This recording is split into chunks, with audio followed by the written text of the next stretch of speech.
అందరికీ నమస్కారం. నేను మీ చందు జనార్దన్.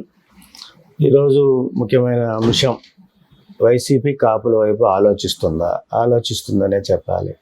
కారణం ఏంటంటే, ఆంధ్రప్రదేశ్లో కూటమి ప్రభుత్వం అధికారంలో రావటానికి ప్రధానమైన కారణం కాపు వర్గాలు కూటమి ప్రభుత్వాన్ని అధికారంలో తెచ్చాయి. ముఖ్యంగా పవన్ కళ్యాణ్ వెంట కాపు వర్గాలన్నీ పయనించాయి. మొత్తంగా కూటమి ప్రభుత్వం ఏర్పడటానికి ప్రధాన కారణమయ్యాయి.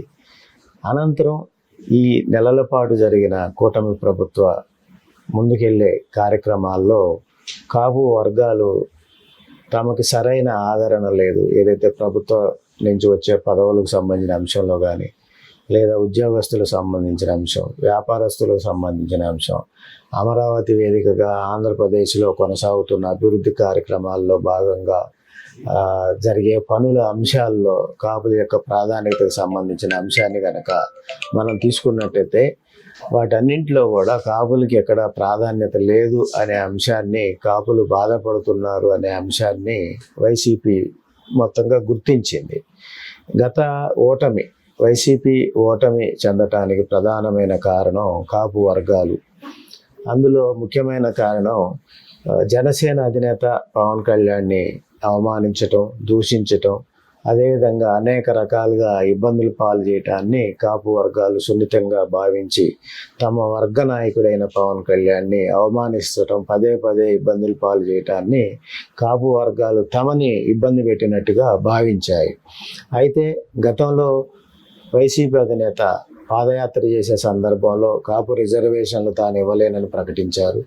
తర్వాత రిజర్వేషన్లకు సంబంధించిన అంశంలో ఇవ్వలేకపోయినా కూడా కాపు వర్గాలు తనని గెలిపించాయి, కాపు వర్గాల ద్వారానే తను ముఖ్యమంత్రి అయ్యాలని అసెంబ్లీలో కూడా ప్రకటించడం జరిగింది.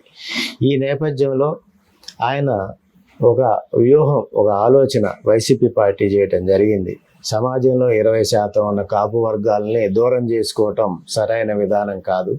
కాపు వర్గాల పట్ల, కాపు వర్గాలు ఎదుర్కొంటున్న సమస్యల పట్ల ఒక ప్రతిపక్ష పార్టీగా వైసీపీ దాన్ని ముందుకు తీసుకెళ్ళాలి, సమస్యల్ని తెర మీదకు తీసుకురావాలనే అంశాన్ని వైసీపీ ఈ మధ్యకాలంలో 4-5 సార్లు జరిగిన సీనియర్ల సమావేశంలో చర్చలు జరపటం, ఆ విధంగా ముందుకు తీసుకెళ్లాలనే ఆలోచనతోటి ముందుకెళ్తున్నట్టుగా మనకి ఈ విషయం మన దృష్టికి వచ్చిన నేపథ్యం ఉంది. అందులో భాగంగానే పెద్దల తోట త్రిమూర్తులు గారి ద్వారా కాపు రిజర్వేషన్ ఉద్యమం అవసరమైతే ముందుకు తీసుకెళ్లాలనే ఆలోచన చేస్తున్నట్టు, అందుకోసం కాకినాడ, రాజమండ్రి వేదికగా ఒక 2-3 సమావేశాలు తోట త్రిమూర్తులు గారిని ముఖ్య అతిథిగా ఏర్పాటు చేసుకుని సంఘాలు ఏర్పాటు చేసి ఆ కార్యక్రమాల్లో తోట త్రిమూర్తులు గారు ఇన్వాల్వ్ అయ్యి కాపు రిజర్వేషన్కి సంబంధించిన అంశాన్ని తెర మీదకి తెచ్చే యోచనలో ఉన్నట్టుగా కొన్ని సోషల్ మీడియాలో వార్తలు అనేవి అందుతూ ఉన్నాయి. మొత్తంగా ఈ నేపథ్యాన్ని మనం గమనించుకున్నట్లయితే, ఆంధ్రప్రదేశ్లో కూటమి ప్రభుత్వంలో కాపులకి సరైన న్యాయం జరగట్లేదని కాపు వర్గాలు భావిస్తూ ఉన్నాయి. 20% ఉన్న కాపు వర్గాలు ఉద్యోగస్తులకు సంబంధించిన అంశంలో సరైన ప్రాధాన్యత లేదు. అదేవిధంగా పోలీసు యంత్రాంగంలో కానీ, రెవెన్యూ శాఖలో కానీ, పంచాయతీరాజ్ శాఖలో కానీ, ఏదైతే ముఖ్యమైన శాఖలు, అదేవిధంగా విజయవాడ, గుంటూరు, అమరావతి లాంటి ప్రాంతం, అదేవిధంగా విశాఖపట్నం లాంటి కేంద్రాల్లో కూడా, ప్రధానమైన పట్టణాల్లో ఎక్కడా కూడా కాపు, బలిజ, అదేవిధంగా తూర్పు కాపులకి ఎక్కడా కూడా సరైన ప్రాధాన్యత ఉన్న పోస్టులు ఎక్కడా కూడా లేవు అనేవి ఉద్యోగస్తులు ఆవేదన చెందుతూ ఉన్నారు. అదేవిధంగా వాళ్ళు ఏదన్నా ఉద్యోగం, ఫలానా పోస్టు మాకు కావాలని ప్రయత్నిస్తున్న నేపథ్యంలో వాళ్ళు దానికి సంబంధించిన సిఫారసు చేయించుకున్నా కూడా వాళ్ళకి ఛార్జ్ మెమోలు, అదేవిధంగా శాఖాపరమైన ఇబ్బందులు ఎదుర్కొంటున్న పరిస్థితి కూడా ఇప్పుడు కూటమి ప్రభుత్వంలో తాము ఇబ్బందులు ఎదుర్కొంటున్నామని కాపు ఉన్నత శాఖలో ఉన్న అధికారులు కానీ, కాపు ఉద్యోగస్తులు కానీ ఆవేదన చెందుతూ ఉన్నారు. ముఖ్యంగా ఉద్యోగస్తుల యొక్క డిమాండు అమరావతి, సచివాలయం, అదేవిధంగా గుంటూరు, విజయవాడ, కృష్ణా, ఎన్టీఆర్ జిల్లాల లాంటి ప్రధానమైన జిల్లాల్లో, విశాఖపట్నం లాంటి స్థానాల్లో తమకి ఫోకల్ స్థానాలు దామాషా ప్రకారం ఇవ్వాలనే డిమాండ్ చేస్తూ ఉన్నారు. అదేవిధంగా కూటమి ప్రభుత్వంలో కాపులకి ప్రాధాన్యత అనేది లేదు అనేది కాపు వర్గాలు భావిస్తూ ఉన్నాయి. తెలుగుదేశంలో ఉన్న కాపు నాయకత్వం కానీ, జనసేనలో ఉన్న కాపు నాయకత్వం కానీ, అదేవిధంగా బీజేపీలో ఉన్న కాపు నాయకత్వం కానీ తమకి ఎక్కడా కూడా పార్టీల్లో న్యాయం జరగట్లేదు. ముఖ్యంగా ప్రభుత్వ నామినేటెడ్ పోస్టుల్లో ఎక్కడ కూడా పదవులు రావట్లేదు. పార్టీ పరమైన పదవులు కూడా కాపు వర్గాలకు ఎక్కడా లేవు అనే విధానంతో బాధపడుతున్న సమస్య. ఇదంతా కూడా వైసీపీ పార్టీ, వైసీపీ నాయకత్వం గమనించిన నేపథ్యం ఉంది. వైసీపీని కనుక మనం గమనించినట్లయితే ముఖ్యమైన కాపు నాయకత్వంతో మీడియా సమావేశాలు కానీ, అదేవిధంగా తెలుగుదేశం మీద, కూటమి ప్రభుత్వం మీద తిరుగుబాటుతోటి మాట్లాడే నాయకత్వం కూడా కాపు వర్గాలను ముందు పెట్టి ముందుకు తీసుకెళ్తున్న నేపథ్యం మనం గమనిస్తూ ఉన్నాం. బొత్స సత్యనారాయణ కానీ, అదేవిధంగా పేర్ని నాని, అంబటి రాంబాబు, ఈ విధంగా చూసుకుంటే గుడివాడ అమర్నాథ్ కానీ, వీళ్ళంతా కూడా కాపు వర్గాలకు సంబంధించిన నాయకత్వాన్ని ముందు తీసుకొచ్చి వీరి ద్వారానే వైసీపీ ముందుకు పోతోంది. అదేవిధంగా విడుదల రజని కాపు సామాజిక వర్గానికి సంబంధించిన, కుటుంబానికి సంబంధించిన మహిళ.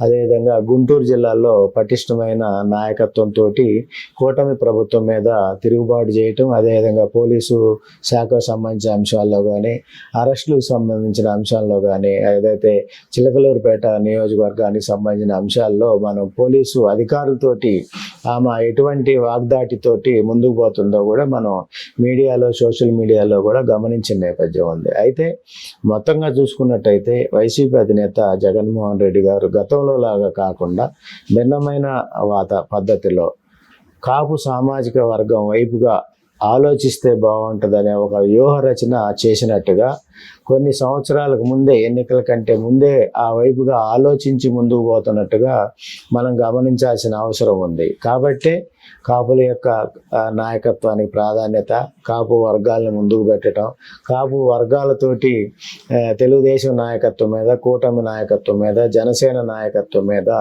విమర్శలు చేపించడం, ఇవన్నీ కూడా చేస్తూ ఉన్నారు.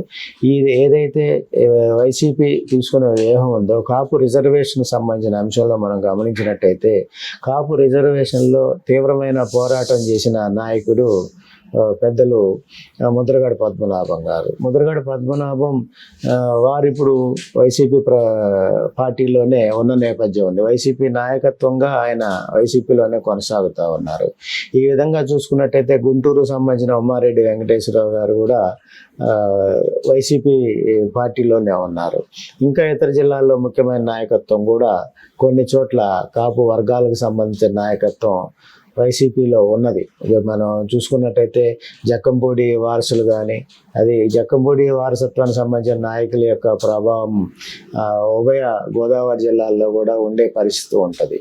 ఈ విధంగా మొత్తంగా వైసీపీ పార్టీ కాపు వర్గాల్ని, కాపు నాయకత్వాన్ని ముందు పెడుతూ కూటమి ప్రభుత్వంలో కాపులకు అన్యాయం జరుగుతుందనే అంశాన్ని తెర మీద తీసుకొచ్చి తద్వారా రాజకీయంగా ముందుకు పోవాలనే ఆలోచన వైసీపీ ఉంది. కాబట్టి వైసీపీ ఏదైతే వ్యూహంతో ముందుకు పోతా ఉందో దీని మీద కూటమి ప్రభుత్వం కానీ, 3 కూటమికి సంబంధించిన పార్టీలు కానీ అలర్ట్గా ఉండి కాపులకు న్యాయం చేస్తే బాగుంటుంది అనేది కూటమి పార్టీలో ఉన్న కాపు వర్గాలకు సంబంధించిన ముఖ్య నేతలు యోచిస్తూ ఉన్నారు, కోరుకుంటా ఉన్నారు. Thank you.